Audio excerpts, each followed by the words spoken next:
Самат блогердің видеосын көріп шок боласыңдар ма? Масқара анау мұқтаж болып отқан отбасыдан бір видеосы үшін 900 мың алып, сбор біткенше 3 миллион алған. Ол масқара ғой, жиналған сбор 6 миллион ба, 5 миллион ба. Ол деген мұқтаж адамнан ақша алып, қалай бақыт табасың? Әше қиын екен. Негізі сбор жасаған блогерлардың барлығын тексеру керек. Оны журналистер тексеріп отыр, оны вообще госоргандар тексеру керек. Ол переводтарды емес, наоборот, сондай заттар тексеру керек қой. Ана Робин Гудтың историясы вообще патаулық. Мына кеше Саматтікі саған көмектесеміз сбор ашуға 98 мың, 78 мың жеш деп жіберіп, видео түсіріп, баласына давай мен саған аяқ киім алып берейін өзімнің атымнан деп, баласына қайтарып тұр ғой ақшаны. Деген масқара ғой анау. Енді ол жерде контент үшін барлығына барып тұрна.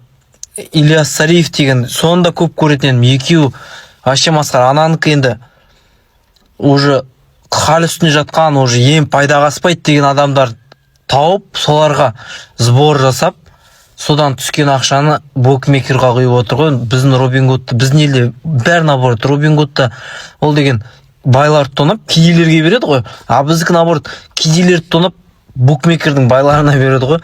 Вообще сборға қатысы бар барлық блогерлар тексеру. Инфо-цыгандар бар, кеше курс сатып атқан. Бәрін тексеру.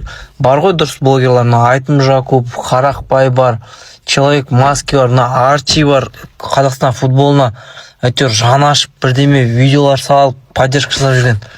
Наоборот, сондайларға көбірек поддержка беру керек та. Мына сборға қатысы бар инфо-цыгандардың бәрін тексеріп, налог төленбеген ба, налогын алып, сбор ашып, сбор дұрыс бағытқа жіберілмеген ба, барлығын соттап қайтару керек қой. Қалай ойлайсыздар, дұрыс па, дұрыс емес пе? Мына блогерлер, садақа жинаушылар, блогерлер, немене ана машина ойнатамын дейді, үй алып беремін дейді, зайымды ашып беремін дейді, Жорнеде тұрған кассаларыңды ашып беремін дейді. Сондайлар саңырауқұлақ ақша қаптап кетті ма тиктокта. Соған сен халық ақша салады.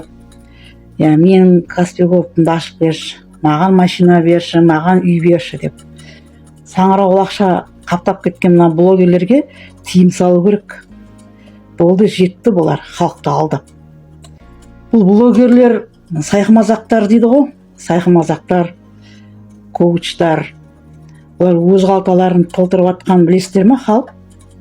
Олар саған бермейді, маған бермейді. Олар лотерея ойнатады. Өз туысқандарына береді. Өздерінің қалталарын толтырады. Садаққа жинайды. Ырыс баладан басталып отыр ғой бәрі.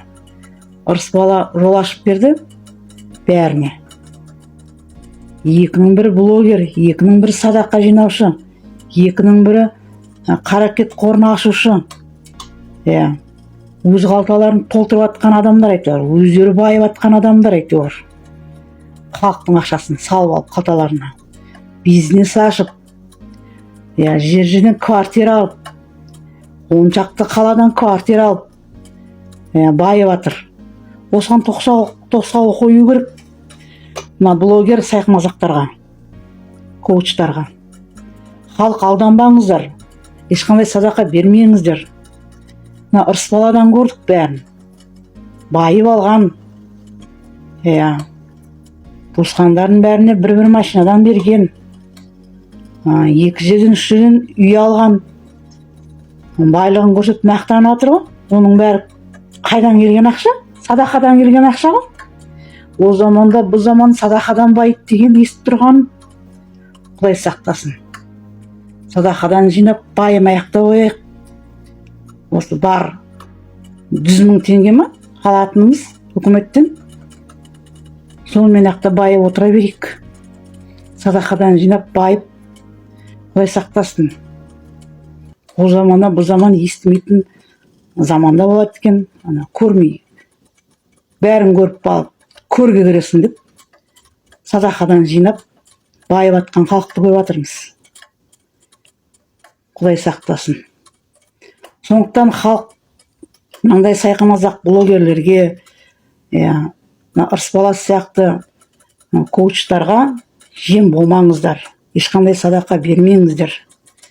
Өздеріңіздің айлықтарыңызға, өздеріңіздің тынышыңызға өмір сүре беріңіздер. Олар өздері байып жатқан адамдар. Өздерінің туысқандарын байытып жатқан адамдар. Сондықтан бұл заманда ешкімге сенбейтін заман болды. Бұл жерде халық ырысбаланың атына, ырысбаланың сіңілісіне, ырысбаланың інісіне, Каспий голдтарына садақаны салмау керек қой. Кім мұқтаж, қол аяғы жоқ, мүгедек адамдар, өздеріңіз Каспий голдтарыңызды жазып, осындай жағдайым бар, осындай үйім бар, қол аяғым жоқ, мүгедекпін, үйім жоқ деп, өздеріңіз Каспий голдтарыңызды жазып, өздеріңіз шығып экранға садақа сұраңыздар. Сол кезде халық білет кімнің кім екенін, кім мүгедек, кім мүгедек емес, кімнің жағдайы нашар, кімнің жағдайы жақсы. Сол кезде халық өзі салады садақаларыңызды. Көп бала аналар, жетім жесір әйелдер, үйі жоқ, квартирада жүрген 10 баласы барлар, тиктокқа өздеріңіз шығыңыздар, айтыңыздар мұқтаждарыңызды.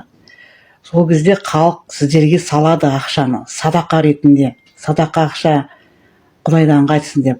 100 теңге салар, 200 теңге салар, әйтеуір жиналады ғой. Өздеріңіз Каспий голдтарыңызды жазыңыздар. Анандай қарекет қоры, ырысбала, тағы немене, машина ойнатамын, лотерея, ондайдың бәріне салмаңыздар ақша. Олардың жағдайлары бар, бай адамдар. Олар солай садақамен байып жатқан адамдар. Оларға салмаңыздар. Сол Каспий голдты өздеріңіз жазыңыздар.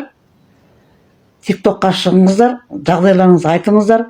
Мүгедек адамдар, жетім жесірлер, үй жоқ, квартира жоқ, қиындық көріп жүрген көп бала аналар, шығыңыздар. Өздеріңіз Каспий голдтарыңызды жазыңыздар. Соған салады халық. Халық біледі кімнің кім екенін.